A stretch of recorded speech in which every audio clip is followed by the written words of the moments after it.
তো নমস্কার বন্ধুরা, আশা করি সবাই ভালো আছেন। তো বন্ধুরা, এখন আমি যে ছবিটার বিষয়ে কথা বলবো, তো সেটা হলো সোহম এবং শুভশ্রীর প্রথম হিট ছবি বলা যায়, যে ছবিটার নাম হচ্ছে বাজিমাত। এবং এই ছবিতে সোহম শুভশ্রীর পাশাপাশি আমরা রঞ্জিত মল্লিককেও দেখতে পেয়েছিলাম। তো এই ছবিটা আমার খুব ভালো, একটা খুবই পছন্দের একটা ছবি। এবং সোহমের প্রথম যদি কোনো ছবি আমার সবচেয়ে প্রথম পছন্দ যে কোনো ছবি, সেটা হচ্ছে অবশ্যই বাজিমাত। তো এই বাজিমাত ছবিটা কেমন ছিল, তো সেই বিষয় নিয়ে এখন আলোচনা হবে। এবং এই ছবিটার কোন কোন জিনিসগুলো আমার বেশি ভালো লেগেছিলো সেই বিষয় নিয়ে এখন আলোচনা হবে। তো আশা করব ভিডিওটা খুবই ইন্টারেস্টিং হবে, ভিডিওটাকে আপনারা শেষ পর্যন্ত দেখবেন। আর চ্যানেলটায় নতুন হয়ে থাকলে অবশ্যই চ্যানেলটি সাবস্ক্রাইব করে নিয়ে পাশে বেল আইকনটা অবশ্যই প্রেস করে দেবেন।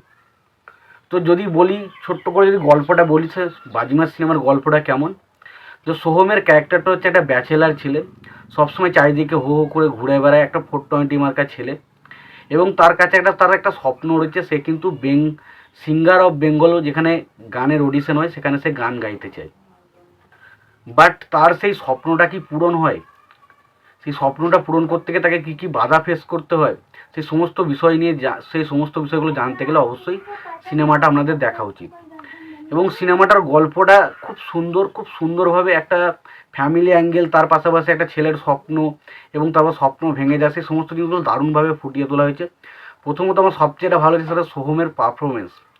সোহম, তার হয়তো এটা কেরিয়ারের হয়তো দ্বিতীয় ছবি ছিল, যেটা প্রথম ছবি ছিল সেটা হচ্ছে চাঁদের বাড়ি, এবং তারপর সে দ্বিতীয় ছবি হয়তো বাজিমাত করেছিল। তার আগে সে ছোটোবেলায় অনেক ছোটো ছবি, অনেক ছোটো ছবি বেলায় অনেক ছবিতে কাজ করেছিল, ছোটোবেলার কথা বলিনি, বাট বড় অবস্থায় সে যখন হিরো হিসাবে, লিড হিরো হিসাবে কাজ করেছে, সেখানে কিন্তু তার হচ্ছে এটা দ্বিতীয় ছবি। এবং সেই ছবিটা কিন্তু বক্স অফিসে মোটামুটি একটা সাফল্য পেয়েছিল। একদম যে বিশাল কিছু কালেকশন করেছিল বলবো না, তবে একটা সেমি হিটের মতো কিন্তু ট্যাগ কিন্তু পেয়েছিল। এবং এটা পীযূষ শাহ এই ছবির পরিচালনা করেছিল। তো স্পেশালি ছবির যে বিষয়বস্তুটা, সেটা বুঝতে পারছেন, একটা গানের বিষয়বস্তুর উপর সিনেমাটা বানানো হয়েছিল। এবং এই সিনেমার সোহমের কাজ অসাধারণ ছিল, অসাধারণ। সোহমের লাস্ট মুহূর্তের পারফরমেন্স দেখুন, যেখানে স্টেজে পারফরমেন্স করছে, যেখানে গানটা গাইছে মেঘলা দিনে মেঘলা, আউটস্ট্যান্ডিং লাগছে। এবং সেখানে সোহমের পারফরমেন্স, মুখ টুক দিয়ে লাল জল ঝরছে, সেই সময় দেখলে সত্যি কষ্ট লাগে।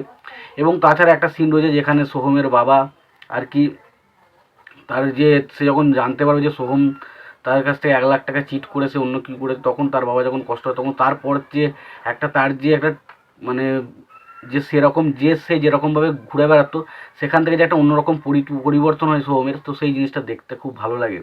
তো সোহমের পারফরমেন্স অসাধারণ ছিল। এবং তার পাশাপাশি এখানে যারা সাপোর্টিং ক্যারেক্টার হিসাবে যারা ছিল, তাদেরও কাজ যথেষ্ট ভালো।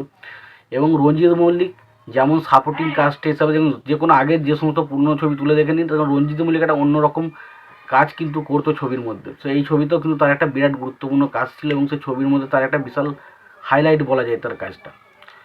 এছাড়াও যদি ছবির পজিটিভ পয়েন্ট যেটা বলতে হয়, ছবির গানগুলো খুবই সুন্দর গান, অসাধারণভাবে, মানে সুর এত সুন্দর এবং গানগুলোকে এত সুন্দরভাবে গাওয়া হয়েছিল, প্রত্যেকটা গান হিট হয়েছিল। তাতে আপনি মেঘলা দিনে মেঘলামন গানটা ধরুন, বা আপনি হাই বেবি শোনো না, বা চেনা চেনা এ পথছড়ি, যে কটা গান আছে প্রত্যেকটা গান দেখুন, প্রত্যেকটা গান সুপার লাগবে, সুপার। গানগুলো খুব ভালোভাবে গাওয়া হয়েছিল, এবং যেভাবে স্টেজটা তৈরি করা হয়েছিল সেটা দেখতে খুব ভালো লাগে।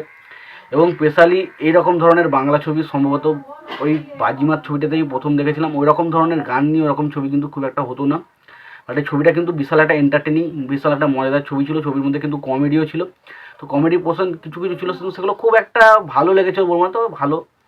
তবে এখানে সোহম এবং যে শুভশ্রীর যে কেমিস্ট্রিটা, সেটা দেখতে খুব ভালো লাগে। এবং সবচেয়ে স্পেশালি যে ছবির মধ্যে যে ইমোশনাল পয়েন্টগুলো ছিল, সেটা খুব দারুণভাবে ওয়ার্ক করেছিল।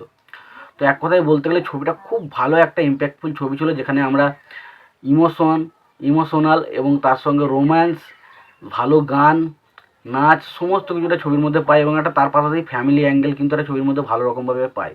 তো ছবিটা কিন্তু বেশ একটা এন্টারটেনের ছবি। যারা দেখেছেন তাদের কেমন লেগেছে অবশ্যই জানিয়ে দিতে পারো। আর তোমাদের ভিডিওটি যদি পছন্দ হয়ে থাকে অবশ্যই লাইক কমেন্ট শেয়ার করে দিও। চ্যানেলটা যদি নতুন হয়ে থাকো অবশ্যই চ্যানেলটি সাবস্ক্রাইব করে নিয়ে পাশে বেল আইকনটা অবশ্যই প্রেস করে দিও। ভালো থেকো, সুস্থ থেকো, দেখা হচ্ছে পরের ভিডিওতে।